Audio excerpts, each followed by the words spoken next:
The neuroscience behind behavior. Hi, everyone. Welcome back to another episode of The Mind Engineer. Today, I want to talk about the key to start making behavioral changes that most people don't get. And that's why they keep struggling over and over again to start making changes. So, welcome back. Thank you for being here. If you're watching live, hashtag live. If you're watching replay, hashtag replay. Let us know down here in the chat if you're watching us, if you're liking this. So let's dive deep into behavior, right? Behavior changes, and in a way, how to back up this with neuroscience. Because again, a lot of people out there are teaching how to start making behavior changes. So you have Mel Robbins that is talking about the 5-second rule. Just say you're going to do something, 5, 4, 3, 2, 1, go do it. Right? And then you have Tony Robbins that also tells you to go do it. You have, Nike's advertising that you gotta just do it, right? And you hear all these people talking about just even if you're in pain or if you're scared, don't feel scared, go do it. And the truth is, if this were true, if this were working for most people, why is it that so many people out there are struggling? And the truth is that this is old school. What you're listening from these people that they're saying, just go do it, override whatever pain you have, override the hack the mind, whatever, what they're teaching. Unfortunately, it's not based on neuroscience. Neuroscience nowadays, through, if you want to look it up, Dr. Gabor Mate or Bessel van der Kolk, what they talk is that the same centers in the brain that feel physical pain get triggered, get lit when they do studies in the mind with MRIs. They find it that they also get triggered when you feel emotional pain. So imagine that you're procrastinating something and you're trying to get over the procrastination. Unfortunately, it's not working for most people. Most people struggle to be able to override the procrastination, the self-sabotage, the perfectionism. They keep or controlling whatever it is that they're trying to stop. In a way, what they're doing is they're reinforcing it. And I'm going to prove it to you today through, as I was saying, neuroscience. So we first need to understand how the mind works. The mind is trying to protect you from pain. The main work that the mind is trying to do is to try to protect you from pain. In this case, would be physical or emotional pain. The thing is, for the mind, emotional pain looks like physical pain, so it's nearly the same. So when we're going through something, imagine that you would like to, I don't know, get a new job. You would like to get out there and start your own business. You would like to do something. The mind starts thinking based on past experiences, what could happen if this doesn't go well? So right here in the comments, how do you normally treat yourself when things don't go the way you expect? Yes, type it in the chat. How do you treat yourself when things don't go as expected? And normally what people do is they beat themselves up, they judge themselves, they criticize themselves. So when they do that, what they're doing is they're rejecting themselves. They're creating pain within them. As I said, if you're protecting yourself from pain and not getting the results expected is going to cause pain, the mind is going to say, you know what? I would rather not do it. And that's how procrastination is born. Thank you, Kim. Upset with myself. So when you get upset with yourself, do you feel more pain or less pain? There, Kim. Thank you, Susan. More pain, exactly. So when we feel more pain, the mind says, I need to protect you, Kim, from not feeling more pain. So what it's going to do is going to keep you stuck, not moving forward. And that is when procrastination is born. Procrastination is born out of this protecting you from pain. So when we start understanding how the mind works, why it's doing what it's doing, now it makes it easier to start working on changing. Because you cannot just override this protective mechanism, just tell yourself, oh, I'm not going to protect myself anymore. Oh, I'm going to go just do it.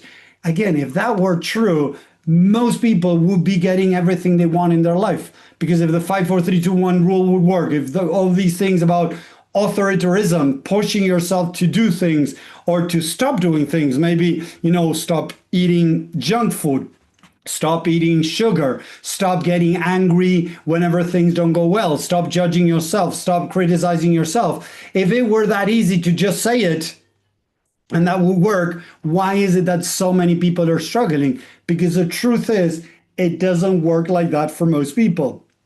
So through neuroscience, it has been proven that the mind is protecting you. So whatever might cause pain, the mind is going to try to protect you. So again, procrastination, self-sabotage, and so many other mechanisms. And people ask me, okay, Tommy, I take it with procrastination, but I don't trust that the mind is self-sabotaging because self-sabotage causes pain. Yes, correct. But listen to this. I have, information for you if you're doubting this. And I love that people doubt it because it also challenges me to get better at what I'm doing. When people tell me, but Tommy, self-sabotage is not a protection of the pain. Yes, it is. Because listen to this. What would happen if you start doing something and it doesn't go well, right? Would that bring more or less pain than you sabotaging before it goes wrong? So imagine that you have to present a project to a company to see if they choose you as their training, as their whatever, right? So you prepare the presentation, everything, and then suddenly you self-sabotage and you don't hand it in on time. So you're going to say, but Tommy, that's going to cause a lot of pain. Yes, correct. But listen to this. How much more pain could that create if you present it and you're not chosen? More. Normally, it will create more pain. If it creates more pain, what is the mind going to do? Choose the lesser pain.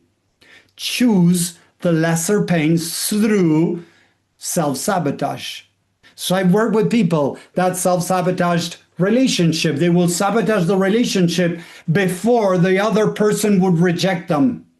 Why? So that they would feel less pain by them being rejected by themselves rather than by the other person.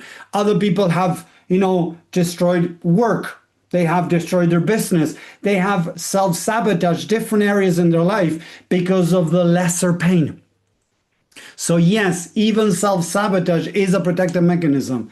So again, guys, when we start understanding through neuroscience what is happening in the mind and why we're doing this, now we can stop beating ourselves up because of what we're doing. So remember what I always say, there are two main human drivers. There are two main human drivers. There is seeking for love or numbing the pain of the lack of love. Seeking for love or numbing the pain of the lack of love. So if you're going to do something and it's going to create pain as you rejecting yourself, the mind is going to block you from doing it as a protective mechanism. Again, if you were rejected as a kid by your family, by your dad, by your mom, you were abandoned, you were adopted, whatever it is that you went through, even having family together, but you were neglected, you were not loved, didn't feel loved and accepted in different moments in your life, that could have created a sense of abandonment. So now when you're in a relationship, and I've seen this many times, people tend to sabotage the relationship before the other person rejects them. And eventually that same behavior is going to get the other person to reject them. The thing is, again, it's the lesser pain, because if you show yourself 100%, and then you're rejected, that is going to cause so much pain that you rather protect yourself by not giving your 100%. And that not giving your 100% many times destroys the relationship. And that's self-sabotage. So in an attempt to protect yourself from pain, you don't give your 100% just in case, because of the bigger pain or the lesser pain.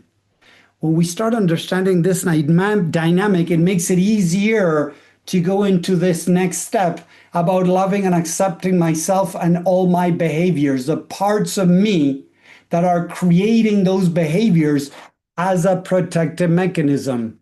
Because as I always say, every human behavior is based on seeking for love or numbing the pain of the lack of love.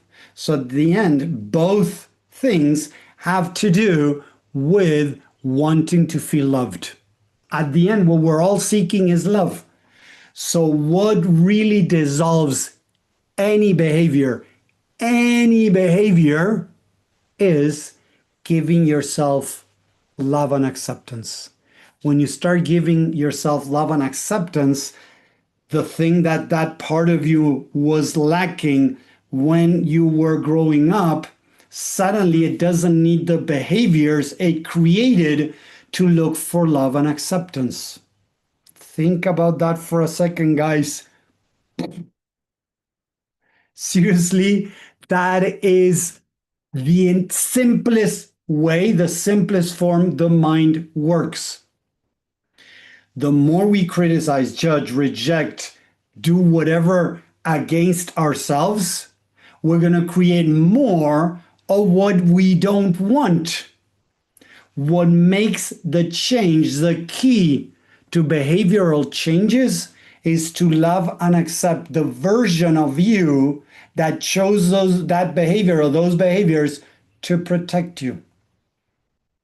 So some people ask, but tell me, what do you mean with parts of me? And psychology, it's called sub-personalities. There's parts of us that suddenly got stuck in time like a little Tommy with its own consciousness, its own beliefs, its own way of thinking back then, and it doesn't have the information I have today. So today I was talking to a woman, and suddenly she told me, but Tommy, I don't get it. Seriously, it's like weird. And these are the first sessions that we're working. And she's like, I truly don't get it. I'm confused because sometimes I start behaving like a little girl, and I don't know why. And I told her, remember that the mind is going to replay things from the past and it's going to take over. And that little girl is you, that version of you that takes over, and you start behaving that way. And her eyes just lit because she realized that when she was a kid, she also felt the things that she's feeling today. The thing is, she wasn't accepting that as an adult today, it was acceptable to feel jealousy or to feel bad about herself.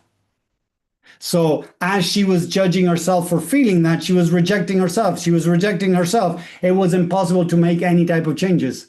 So as we started working on loving and accepting the different parts of her that feel jealous, because it's okay. If a little girl feels jealous, we're not going to deny it, or we shouldn't deny it, judge it, or criticize. We should teach that little girl or that little boy how to navigate that emotion, to teach them, okay, jealousy, feeling jealous is okay.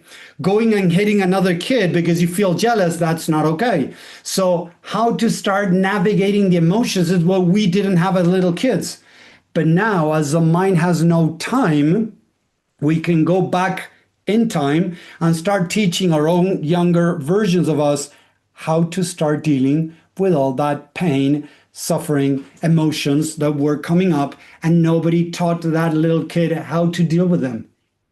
So the more we practice loving and accepting what is, as Carl Rogers says, the paradox of change is the more you love and accept, the more you accept yourself fully, then you can change. Something like that says his quote. And that is true. The more we're able to love and accept ourselves and the behaviors that we have created to protect ourselves, now it's going to make it easier. And again, I'm not saying easy, I'm saying easier to start making changes. The more you judge, criticize, reject, or try to ignore different behaviors, unfortunately, it's not going to allow you to start making changes. Start practicing loving and accepting the parts of you that created those behaviors to protect yourself. Practice that, and I promise you that if you can really connect with that love within your heart and look to those parts of you with love and acceptance, that's the first step to bring true inner change. Because again, every human behavior was created because of a lack of love and acceptance. If we start working on giving ourselves love and acceptance, it's going to make it easier to start making changes. I hope that makes sense. Let me know in the comments what you think about this. If you've tried it, if you've never heard about this, if you want to give it a try, I have a free training that we can share with more insight and tools on how the mind works and how to start making true changes, and not that crap about authoritarianism, beating yourself up to bring a change. That doesn't work for most people. So if you truly want a loving change, how to love and accept yourself fully, write the word free and we'll share this free training that I guarantee can help you start making changes. Thank you very much. I hope you